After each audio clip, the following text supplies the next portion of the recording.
Hello, and thank you for joining the Health and Harmony Spring Campaign Climate Connections. Apologies for the slight delay, but we are really excited to kick things off with an all-star panel here today that is going to be focusing on ways people connect with and experience the climate crisis, really looking at how we can change the narrative and how various experts in communication and journalism and PR, marketing, all of the above, all of those things that communicators follow up with and utilize to be able to share content that's relevant through print media, through investigative reporting, through branding, and through marketing. So we're going to have a really dynamic discussion across that range and spectrum of various backgrounds and communication. And we're going to be talking about the challenges and opportunities that really exist in the intersections of communications and the climate crisis. So I will wait to introduce myself last, and I'm going to first throw it over to my fellow panelist, Chen. She covers healthcare for ProPublica. She can give you a little bit more background on herself. Caroline, over to you. Sure. Thanks so much for having me on this panel. I'm a healthcare reporter at ProPublica, which is a nonprofit newsroom that focuses on investigative journalism and deep dives. And I'm very lucky to have been able to spend the last year writing about the intersection of the environment and public health issues, specifically looking at how deforestation can drive outbreaks, and had the chance to visit Health and Harmony's Madagascar site for one of my stories. Excellent. Thank you for sharing that. Sofia Moutinho, tell me I got that somewhat correct.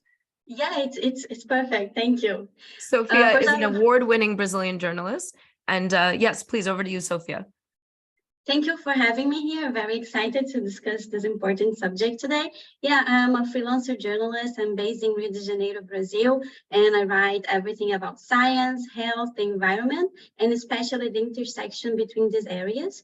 And I've been covering these subjects for like almost 10 years now, writing for publications like Science, Nature, Scientific American, and other publications in South America, like SciDev, for example. And my experience with Health and Harmony, I accompanied an expedition 2 years ago in the Amazon that was supported by Health and Harmony. Fantastic, Sofia. And we're going to get much more into what you do and how it all relates to thinking through about the future of communicating the climate crisis and the solutions to the climate crisis. And importantly, from a perspective in the global South, which is underrepresented, that we know we must change. Over to you, Cresonia. Cresonia is with Teak Media. Hi, I'm Cresonia Wong. I'm an account director with Teak Media and Communication. We are a PR agency that helps nonprofits and socially responsible companies tell their story. And yeah, I had the opportunity to work with both Sofia and Caroline in getting the Health and Harmony story out, and I'm sure we'll talk about that more today, but I'm happy to be here. Awesome. So all of you tuning in can see we have an all-star panel with incredible backgrounds ranging from journalism, investigative journalism, to communications, PR, marketing. And I will round this out by an introduction of myself. I am a behavioral scientist. I actually have spent a career in academia looking at the science behind communicating science. So believe it or not, it's not a nice to have, it's an entire discipline, and that discipline needs to be applied if we're going to be effectively talking about what we know in a science community to be true, which is that the planet is warming. Over 99.9% consensus on the data and facts that have emerged on human-caused climate change. And so how do we translate that data in a way that really resonates to audiences so that information is received and acted upon in a way that is predictable, in a way that aligns to the science, to the data, to the base rate statistics? So my background is in the science of communicating science and behavioral science. So outcomes that really support the reality of what we're facing as a global collective. And I am currently the CEO of North America for a communications platform. It's the largest media channel on climate content and climate solutions. And we are operating out of Stockholm, Sweden, which is the headquarters, and Washington, D.C. here in North America. So I love that we're having this global conversation now with my esteemed co-panelists. And the first question I want to throw out for everyone's consideration is, we have these backgrounds. We're coming from academia, media, news, social media, and there's different actors and different channels that take different approaches to raising awareness around climate and its various solutions. But oftentimes we find we're restricted by whether it's our ethos, right? So for journalists, there's an ethos to really report and to stay neutral, to report the facts, or by scientists in academia. This is where I hail from, and we're restricted by not really being able to communicate to the public.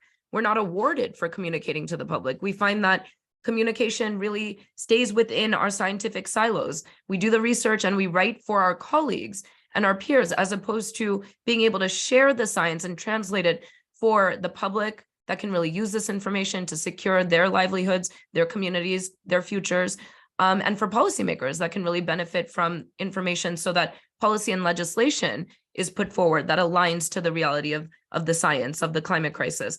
So those are the restrictions we face in journalism, in academic circles. I know there's restrictions that the PR and marketing industries face as well. So I'd love from each of your points, and I'm going to start with Caroline, to really think through what are the restrictions that you're dealing with? And given that we're in this unprecedented situation with the planet warming, do we need to think about approaching communication differently? So Caroline, I'm going to start with you. Sure, that's a huge question, but I'm glad that I'm here with Sofia so we can sort of talk about journalist roles here. I think three things come to mind. I think the first thing to me is that we have to not have false neutrality or false objectivity. Like you mentioned that, one of the ethos for journalists is, not writing opinion. But I think that's different from this notion of false objectivity, where I think sometimes reporters can fall into the trap of, well, I have to present both sides. I think for something like, is the planet warming? There's no both sides here. There is the truth. And I think that our North Star is the truth, and presenting that and weighting it appropriately. So I think every choice we make, who do we quote first? How much time do you give someone on a page? That sort of is like how much weight you're giving to an idea or a person or an argument. And so I think you can do your audience a disservice if you're like, well, there are two sides of this debate, if the evidence actually doesn't fall evenly. And so I think that's the first thing that I think about. Similarly, addressing, holding companies accountable who are doing things like greenwashing, for example, or putting out misinformation. I think that is a key role of journalists where, we stand outside of companies. Like, you might not from a PR role be like, hey, this other company here isn't actually doing what they're saying they're doing. Like, I think that is a really key role for journalists to be doing accountability journalism. The second thing that comes to mind when you said, like, what could we be doing differently, is I think a lot about apathy. And I think about, particularly when it comes to climate, people saying like, this is too big and too hard. And I'm just overwhelmed by this sad story you told me. And so I'm just going to go home and be sad. And then I don't want to click on more of these links because they just make me sad. So I think to that end, as I was working on this story, this series that I've been working on, I didn't want people to say like, oh no, deforestation is tied to like outbreaks and it's too hard to stop tree loss. And so, I'm going to be overwhelmed by this. And I think it's important to present solutions. That's the first thing. And secondly, I think I'm lucky that I can spend time on stories and really spend time with people who don't have the microphone, right? Like, I think there are a lot of important voices that journalists can amplify that are important to let readers see sort of how their lives are, and for us to amplify their voices. So I think that's a really important job for journalists. And I think the last thing I'll say very quickly is, I mentioned I'm a health reporter. I'm not a climate reporter or environmental reporter. I think sometimes reporters can get really stuck in their silos and be like, that's not a story for me because that's about, actually initially when somebody told me about health and harmony, I was like, I don't write about trees. I was like, why do you think I should write this? Why do you think I should go check out this nonprofit? Like, that's not my beat. And the more I think about it, I'm like, climate touches everybody. And two, this is a way for me to bring in a new audience. Like, most of my audience, most of the people who follow my work are in the health sphere very squarely. And I think that one of the things I can do is to be like, hey, have you thought about how climate really affects your sphere as well? So I'll stop there. No, I love that. Thank you for teeing that up, because I'm going to come back to you to expand on that, because this is the planet warming and the climate crisis is the underlying source of amplification of so many other aspects that impact people's daily lives: food, human health, choosing where to live, being, pushed away from communities because they're increasingly vulnerable, especially those that are on the coastlines that are experiencing sea level rise, those in countries that are slowly going underwater. Right. So there's so many consequences of the planet warming. And if we can find a way to communicate in an intersectionality between climate and food, or climate and health, that really resonates with particular audiences, so that they can see how it's relevant to their particular risk landscape, that can go a long way. So it's really important, regardless of what you're reporting on, to make that connection to what's most relevant for your audiences. So I think it's critical that we have your background, expertise, and voice as part of this conversation as it relates to climate and health. So thank you for that. I'm going to throw this same very large question, I know, but it's allowing us to get your broad kind of viewpoints and set the stage a little bit from how you're approaching this. So Sofia, over to you, please. Thank you. Yeah, first I must say that I totally agree with everything that Caroline said. And like she said so many things that I was going to say myself. And regarding the restrictions of being a journalist, I don't think that's a restriction at all. For example, personally, I don't feel like I need to put or convey my personal opinions in my stories. And I don't think that it's a bad thing. I think that it actually makes my stories stronger, because you can present facts and present personal stories in an engaging way without saying your personal opinion. I think that the situation with the climate crisis is like bad enough, and it's actually an emergency that if I would myself start putting my voice in the stories, it would actually make it weaker. I think like good journalism, or I hope so, good journalism can have impact by doing a traditional journalism. It may sound old now, but I believe you can if you bring accountability to your stories, present the facts, you connect the dots, you show personal stories that are engaging, and make the climate something concrete, the climate crisis concrete, and not something abstract, by letting the reader or your audience know how it affects their daily lives. I think you can cause impact with stories like that without the need of relying on personal opinions or a direct call to action in your story. And I agree that it's very important to bring also the solution side of things, because if you just paint a doomsday scenario, your audience may be paralyzed and think, okay, there's nothing we can do, so why should we care? We're all gonna die. So of course not. You should bring solutions where there are solutions. And I think it's important to bring solutions that are scalable and that are real solutions, and not something that will make your reader feel good and then forget about this problem after he reads your story, So it should be scalable, real solutions. And yeah, bring solutions whenever they are present, but don't force either. Like if there is not a solution in something you're writing about or in some story you want to communicate, don't force it. Don't like make it look nicer than it is. So yeah, it's difficult to find a balance between this positive and negative approach, but the crisis is here. It's real. It's an emergency. And and something else that I would like to say, if I'm not like talking too much, it being from the global south and writing stories about people that are affected by climate change, that are forefront of climate change in the global south. I write a lot about Amazon and indigenous people, riverine communities, for example. I think it's important to break some narratives that you see often in the media or in communications about climate change. I think we still have a very colonial view of the problem, like the global north has the solutions and the global south should just listen and follow them. And a lot of stereotypes also. Oh, poor victims of climate change. They cannot really do anything. I'm so sorry for them. It's not like that. You should empower these people, especially with indigenous communities. They have centuries of knowledge about nature. Study after study shows that they know how to protect forests and biodiversity better than anyone else. So you should hear them, should bring them to the discussion, to the communication, empower these people, not only be quoting experts or scientists from the global north, So I make this like a mission for me when I'm communicating about climate, to bring these kind of vulnerable communities that have a lot to say, a lot to offer, and to add to this discussion. Thank you for sharing that. That's critical, because we need to share this. There's science backing everything you just said. We know that if we are sharing stories that are relevant to audiences, they will be that much more likely to engage with it, to listen to the information that's being transferred, and to feel empowered, and to take that information that ideally would be helpful, right? These are solutions, but then also these solutions need to really be done in collaboration with communities.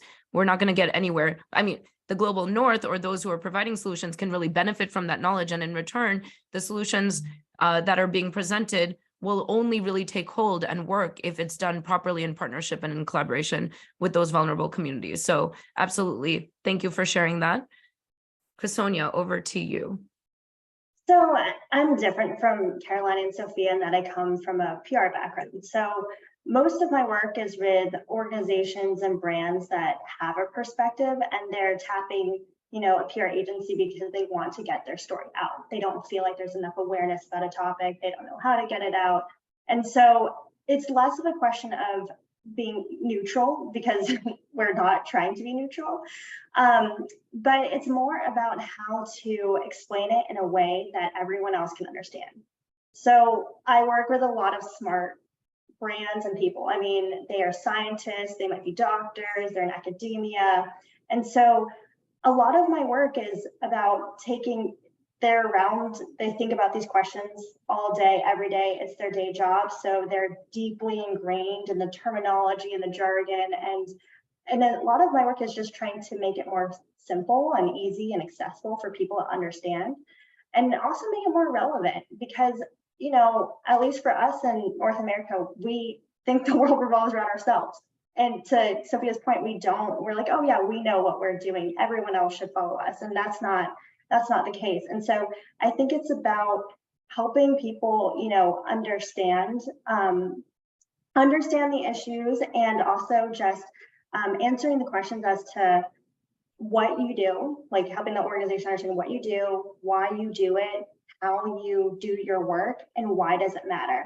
What does the world lose if you don't do this work? So yeah, again, not really a question for us about whether we're neutral. We definitely have an agenda, I'd say, that we're trying to push, but making it so that other people can understand it no matter where they are, and answering the questions that everyone wants to know, which is the what, when, how, when, why, and most importantly, so what.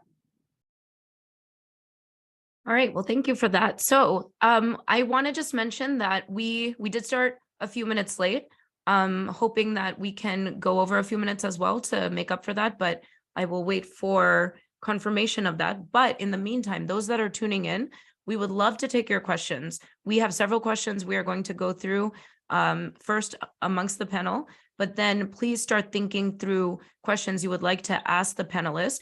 Share it, and it will reach us, and we will make sure we allocate a good 10-15 minutes at the end of this webinar to be able to address your questions. So while you think of those, we will continue our conversation, and I'm going back to Caroline, and I'm going to be asking Caroline how we really balance climate urgency and climate optimism. This is something I know we all contend with. We're all communicators working in this space, and we know that stories, again, the science is backing this, stories that really scare people can have a deleterious outcome, in that people will ignore it or feel immobilized. We know we need to give people the facts, and we need to also inspire hope. If we're going to really get action, we need to show that there's action steps that can be taken, that coming together means that we can actually overcome this crisis, and here are the steps to take to get there. So how do you balance this in your work, Caroline, this urgency to act, but also staying optimistic that we can win? Yeah, I think what Sofia said earlier was so on point, that you don't want to present like false solutions, or like, I think the first thing is, again, is like you have to be realistic about what the case is. Like if there are solutions to share, I think that's really important to not leave them out. But at the same time, you don't want to like concoct solutions or sort of overhype something. What I think about on the side of urgency, for me, it is often what's going to make a reader care about something like this, something that I'm writing about. And sometimes that is through finding a person to tell their story who is the perfect person that you're just going to care about. Sometimes it's finding someone who's like a very compelling researcher, a very compelling, resident of a specific place. But I'm always looking for somebody whose story can like really encapsulate what the problem is, so that when you read the story, you as a reader, like, I am rooting for this person. I care what happens to this either person, place, whatever it is. And I think that can always like amp up the urgency. I think the other thing when it comes to keeping optimistic, and again, this doesn't apply to every situation, but a question I always have is like, how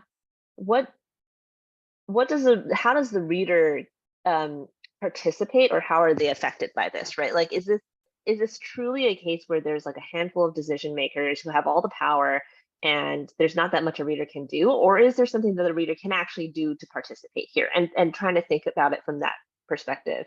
The last thing I'll say is like, I feel like there's always a component of all my stories which are like, science is hard. Here is why science is hard, like to explain the scientific process to readers. But I think in the process, even if I'm saying like this is hard, I think explaining processes to people help, because I think that readers sometimes are just like, well, why don't we already know this? Or like, not seeing that there are steps to get to the answer. And I think moving away from climate a little bit, I did this a lot during COVID, because there was a lot of like moving information. And I felt like one of my jobs was always like, what do we know right now? What do we not know right now? And how are we getting to those answers for the things we don't know yet, right? And like trying to make sure that readers are empowered with this sort of information, so they don't feel like, well, we'll never know the answer to this thing, or, it's too hard to get the answer to this thing. So even if it's like an ongoing process, sort of revealing a little bit of what that looks like. I think you set us up really well to get in even deeper into what the media is doing well through journalism, through broadcast, print, all of the different ways that we're communicating this climate content. So what do you think, Sofia? What are the most effective ways the media has been talking about climate? Is there one vehicle over another? Is there one voice over another? Would love to hear it from your perspective. Hey, that's a difficult question for me. I wouldn't know how to pick one vehicle or one story, but I have some general ideas on the subject. And it's difficult to find this balance between optimism or pessimism.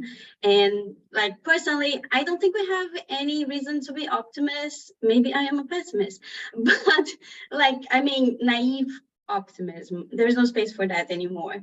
But that said, it doesn't mean that you cannot show solutions and point the way in your stories. And this is something I think communicators should think about when presenting such a bad situation as the climate crisis. What are the solutions that we have on the long term, on the short term, or what are the trends where should we be going to? It's important to say that. And I think that it should be like nuanced, because in some stories, there may be an easy solution that is going to solve a specific problem right now, but it's not always the case, and we may not have like long-term solutions for everything that we're communicating. So I think it's important to cover these nuances and all the complexity that is behind some subjects. So for example, when I was writing this story that Health and Harmony was involved, is this research in the Amazon forest to show the link between environmental destruction and access to health. And these are two subjects that people usually don't see together. But in specific parts of the Amazon, it is the case that people live so remotely that just to go to a hospital or have a consultation with a doctor, it's a huge hurdle. It can take you 5 days. It can take you thousands of dollars to put gasoline in your boat and go to a doctor. And many people end up engaging in illegal activities that destroy the forest, like mining or deforestation, because basic needs. They need money, fast money, to take care of their health. And this is not an easy situation. There is not an easy answer for that. But maybe on the short term, providing health to these people would help them, would help to keep the forest up, would help the world, climate change as a whole. But of course, it's not a long-term solution either. So I'm just saying that you should be aware of all the nuances and the complexity of covering climate change and talking about it. So I appreciate that, very heartfelt, and it's coming across, because the reality is I do strongly think we can overcome this climate crisis, but we have to move urgently. The name of my company is We Don't Have Time. You can see it this corner. You can see it here, because we just don't have time. If we're going to do this, we know from the science that there really is a window that is just disappearing every day. We need to act on this decades ago. And I really appreciate what you just said on naive optimism. There's no room for that at all. That being said, we know from science also that a pessimistic outlook on this will just not result in action quickly enough. So it's really important, if we're going to reduce widespread suffering, if we are going to come up with a future that potentially is better than anything we've created in the past, that's more equitable, that's more just, that's more fair. We have cleaner air to breathe. We don't have to worry how long our children are outside on the playground because of runaway heat. That's something that we need to be excited about ushering in. So that's where, for me, the positivity comes from. So I'm going to switch the questions, Cresonia. I'm going to ask you the question that is more in line with the thread that we're on at the moment, before we get back to health, because I do want to talk about where climate and health intersect. And I want to bring in Caroline for that as well. But I want to talk to you, Cresonia, about this misinformation on climate and why and how we can combat that, especially through branding efforts. And we have journalism perspectives on the panel, but I'm really curious how we can better market and PR science, actually, and solutions, so that we can rebuild some of this public trust in media, in communication.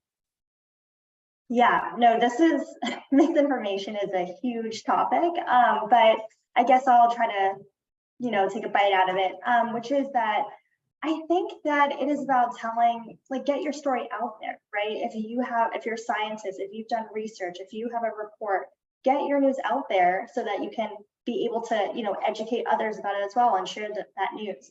But I also think that there's an element of just having a healthy news diet is not something that can just stop with you. I feel like we all need to engage in it, right? And so go to outlets that are credible, right? Go to reporters who are credible, read those stories. And then I think if you're reading the right news, you will have a better and a healthier news diet. And I think that will help you, combat misinformation and not be swayed so easily. But I also think it's about, really asking yourself, okay, is the news I'm reading, are other outlets also reporting on this? Other credible outlets? Can I fact check this in a way? And doing your own bit of savvy there. So I think that that's something that we all need to be doing. And I also think that that's something that I would encourage the public to be doing as well, just because, reporters can only do so much. They're writing stories, they're on social media. Brands are trying to get, good information out, but I also think it's on all of us to really be media savvy, I guess. Oh, Please. Caroline. Yeah, Can please, I Caroline, ask- jump in. Can I ask Cresonia a question, actually? I feel like, we've been talking about nuance and about, I think part of showing the truth is showing all aspects of it. And one of the things that when I was writing about health and harmony, I straight up asked, I'm sure you remember this, both to people I was interviewing and then I think to Cresonia, I was like, where have you failed?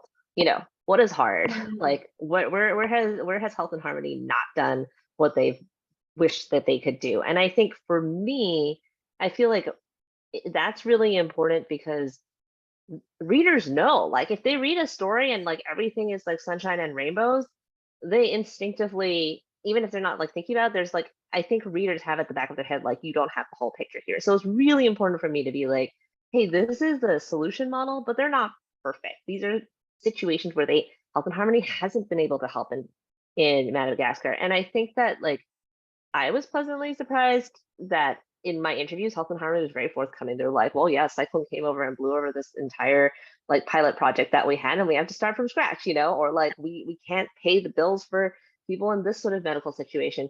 I'm just curious, Cresonia, when you do your work, like, is that a common attitude with the clients you work with, or how much they think about, you know, we have to only present the positives in our mission?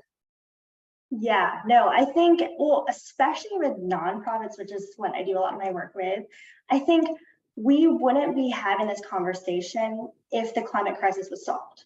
Like if Health and Harmony had saved the world, we would not be on this panel, we would be outside, like it would be fine. But I think that's why there has to be a healthy bit of realism. Like, no, the reason why we're doing this work is because this issue has not been solved.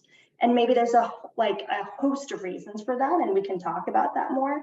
But I especially feel like with nonprofits, you know, there's just I feel like if you do the right thing, you don't have to worry about the question.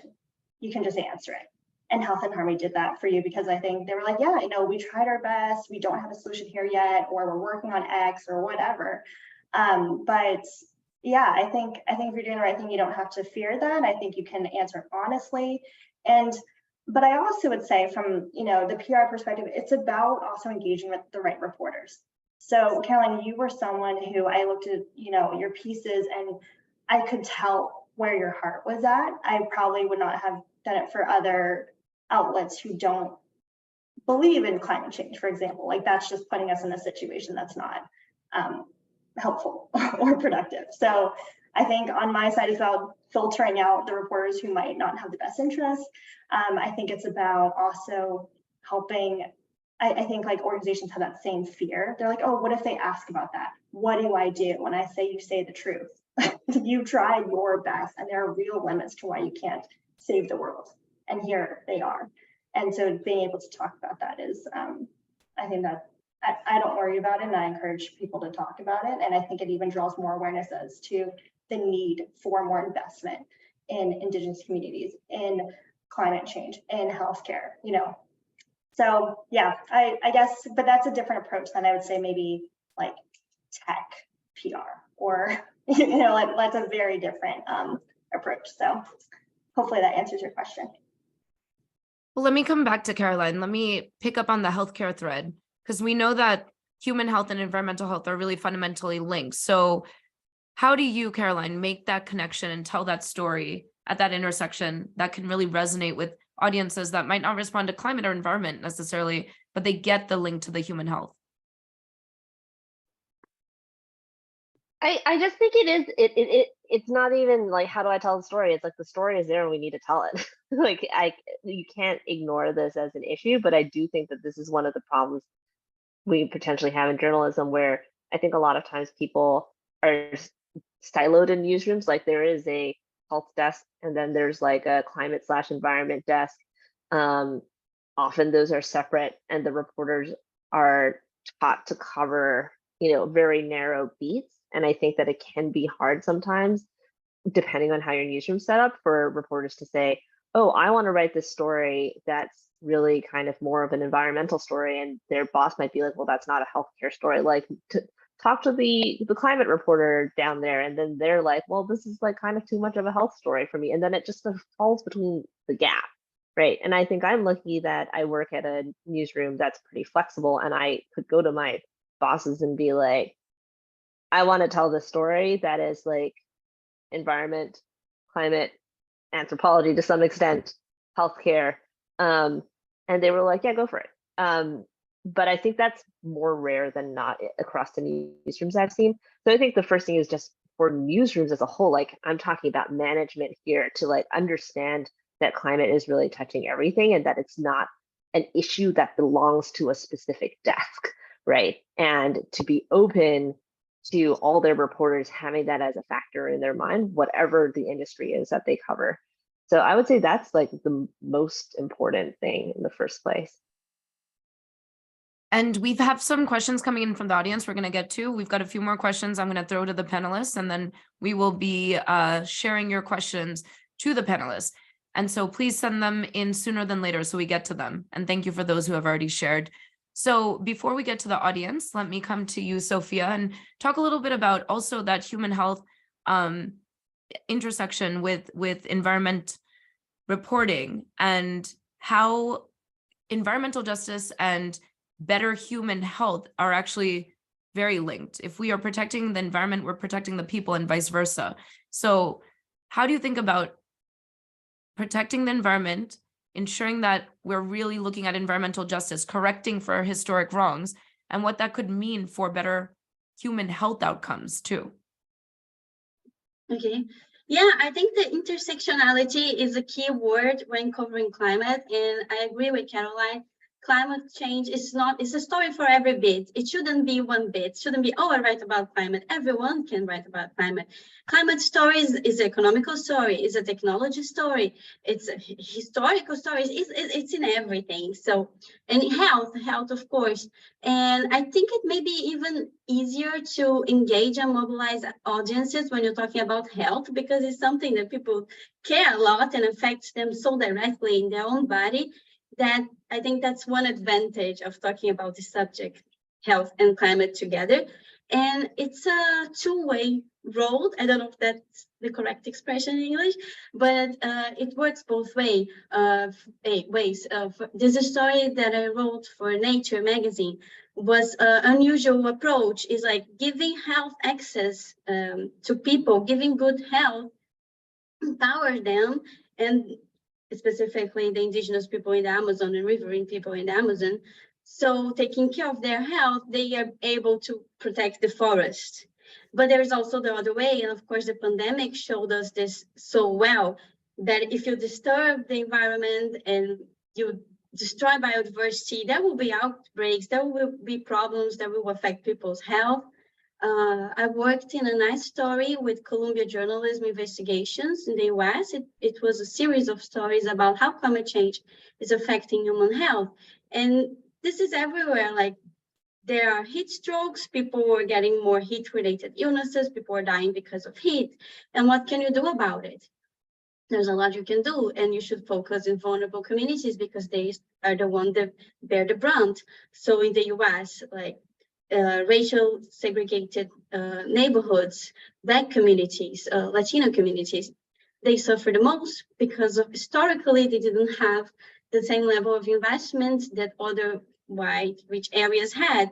And this is a trend that you see everywhere in the world. I think this is a subject that should be tackled when talking about climate change and climate justice.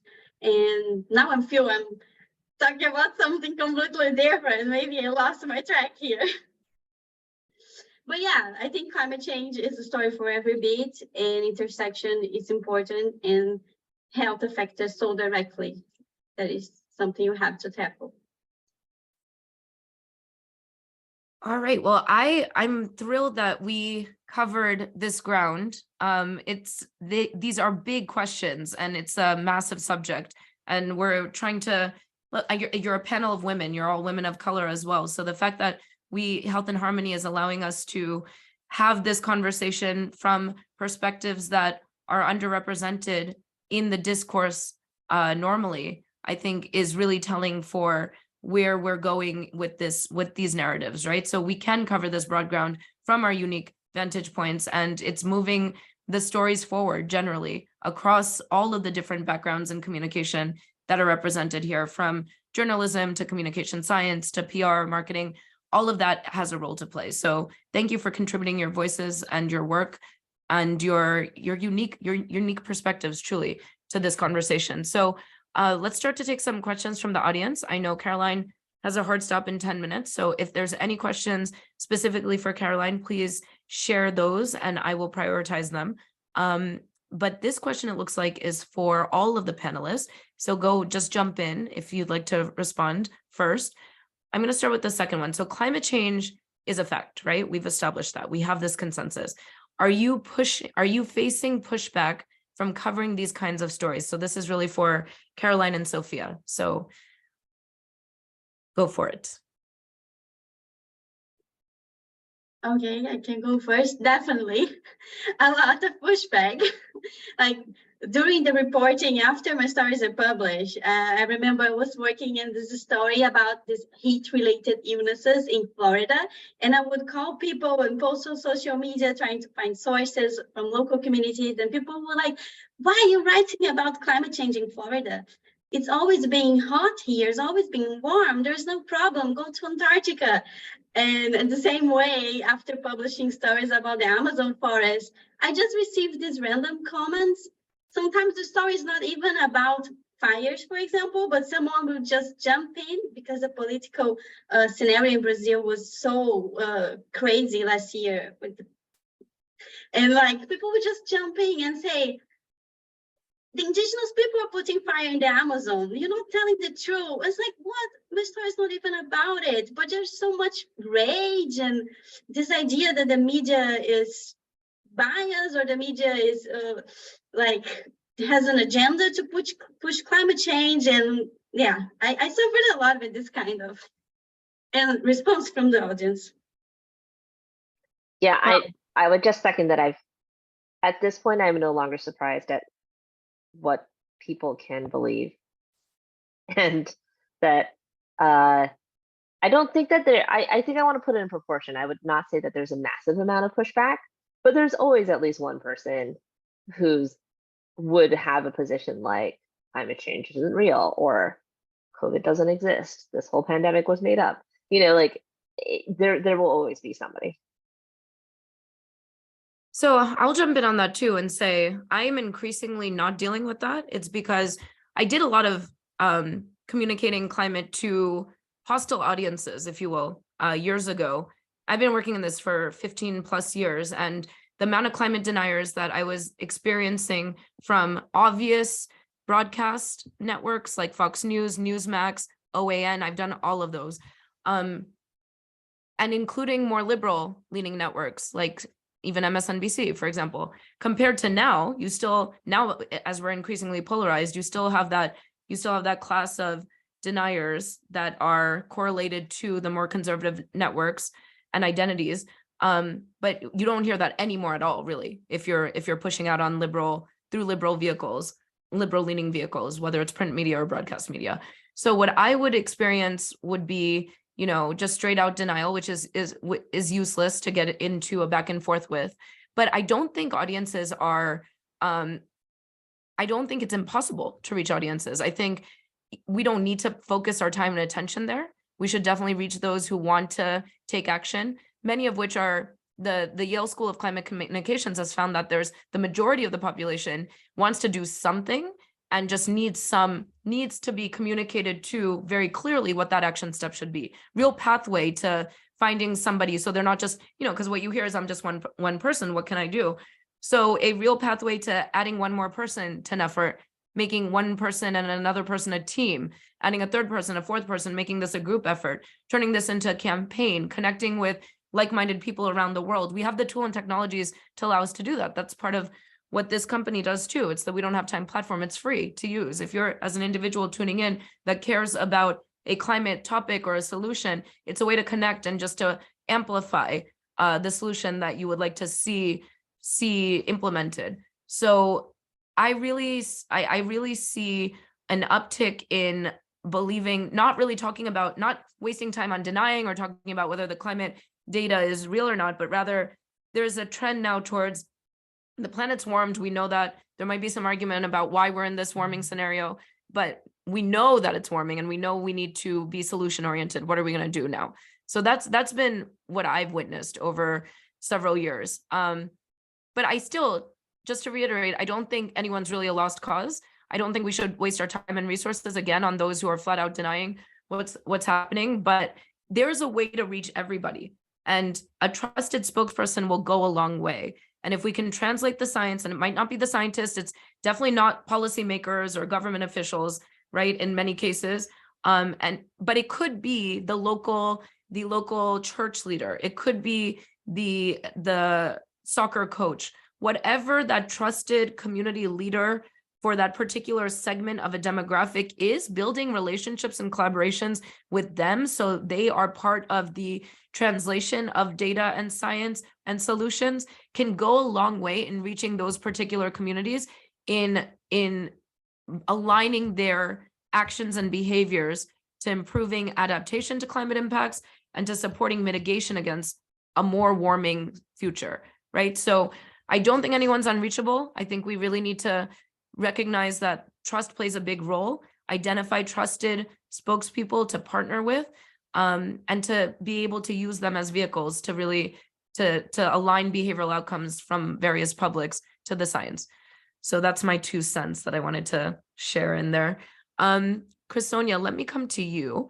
I would like to ask you from so as somebody who is looking at various sources to support the branding that you're doing for various companies across various sectors, where do you go to? What's your go-to for objective climate-related news? I mean, I feel like anyone in this call could answer that, especially because we have some reporters in here. But I think I really like New York Times. I like ProPublica. I like Science and Nature. But also, I mean, just look at the outlets that have climate desks. I feel like I know that we are increasingly seeing climate reports, climate feeds, climate desks, whereas 5 years ago, that wasn't a thing. So look into that. You know, NPR has a climate desk. Washington Post has a climate team. So I would just do my searching and then you can find, you know, reputable outlets with climate desks who can answer the question. And Sweta, I wanted to actually add a little bit onto that last question, which is, I think, you know, I was laughing internally about how Sofia was talking about people from Florida, because I personally am from Florida, so I can relate. And I have people in my life who don't know what I do or why I do it, because they're like, is climate change real or is it even bad? I had a friend the other day who told me that climate change isn't necessarily bad because she believes and had read somewhere that middle of America, where it's like, I guess, more of a breadbasket, now it's going to be more lush and green, and it's just going to lead to migration, and that's not a bad thing. And I was stunned. I was just like, where, who, what? But I actually asked those questions, like, where did you get that news? Why does that benefit us at all? Like, what are the tangible actions that would come across if we don't believe in climate change? Does that mean that we don't recycle? Like, what does that really mean? And to like press into that more has been interesting. And I feel like when I talk to these communities, because again, I have people in my life who really do not understand the climate crisis, believe it's real. They actually feel oppressed by it. I feel like they feel like people from the North or the liberal media are trying to demonize their way of living. And so that makes them grasp onto it even stronger. And I even had someone who said they were complaining about gas prices and they're going to get a new car. And I was like, oh, is it going to be a hybrid then? And then their response was, they said something like, what did they say? They said, oh, don't make me feel bad about not caring about the environment.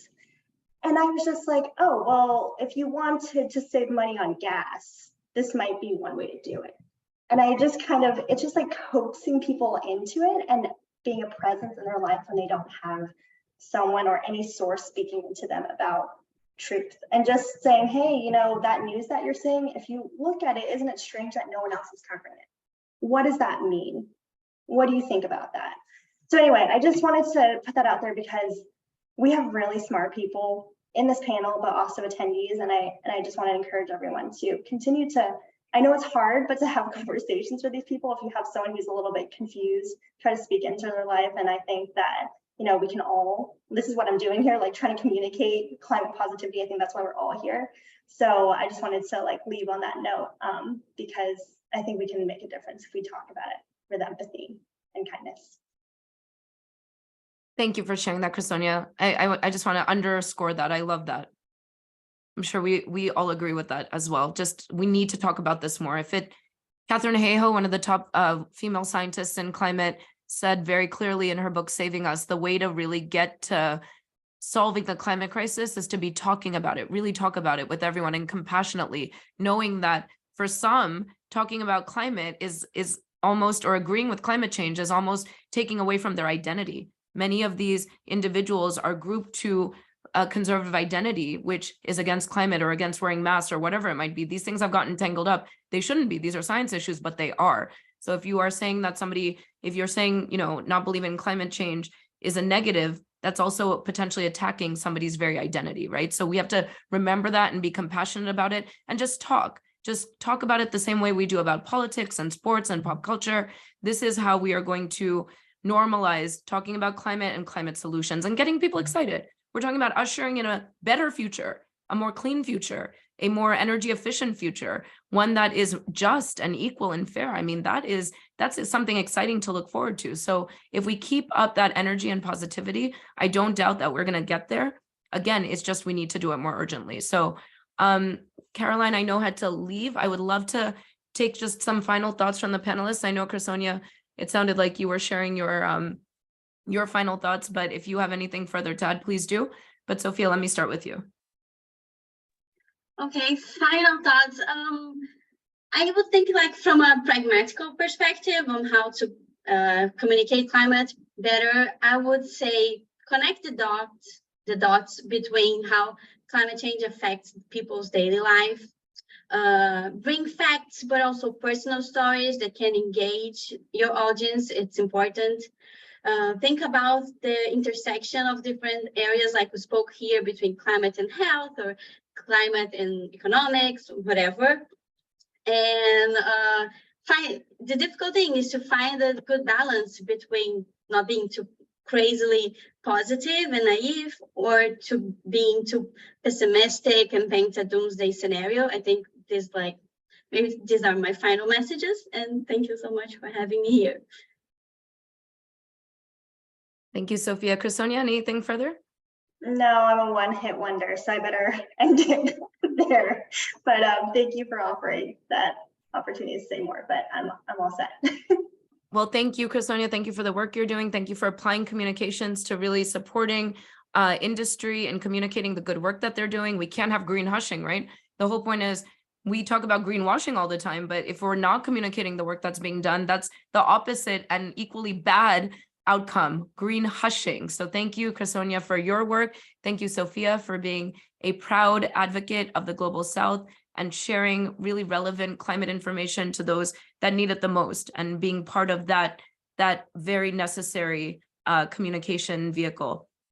Thank you to Caroline. She's out, but really appreciate her work as well. And thank you to Health and Harmony, who hosted us today for these conversations in climate. So appreciate it. And you can catch the replay if you joined us late, or if you'd like to share this through your networks, please do. And with that, we will close today's session. Thank you. Thank you, Sweta. Thank you, Sofia. Thank you. Bye. Bye.